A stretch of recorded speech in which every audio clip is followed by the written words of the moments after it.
Saudaraku, Samsat dan Satlantas Polres Aceh Tengah kembali melakukan pengecekan kendaraan dinas di halaman Sedangkap Aceh Tengah pada Rabu 8 Maret 2023. Pengecekan kendaraan dinas tersebut merupakan hari kedua. Sebelumnya Samsat Aceh Tengah melakukan pengecekan kendaraan dinas di 12 OPD. Diketahui 14 OPD yang dicek kendaraannya adalah Badan Pengelola Keuangan, MPU, MAG, Dinas Perpustakaan dan Arsip, BPBD, Dinas Syariat Islam, Dinas Penanaman Modal dan Pelayanan Terpadu Satu Pintu, Kominfo, Sekretariat Baitul Mal, Inspektorat, Dinas Koperasi dan UMKM, Sekretariat MPD, Dinas Pertanian dan Dinas Perhubungan.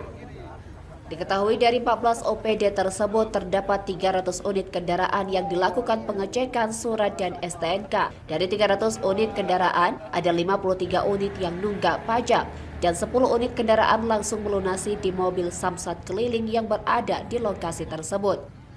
Sebanyak 43 unit kendaraan lainnya belum melakukan bayar pajak karena sebagian kendaraan harus menyelesaikan di kantor Samsat Aceh Tengah.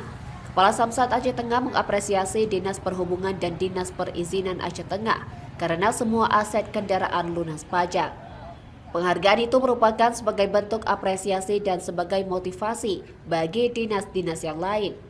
Feli berharap bagi kendaraan dinas yang menunggak pajak agar segera membayarnya. Menurutnya pemerintah menjadi contoh untuk taat pajak.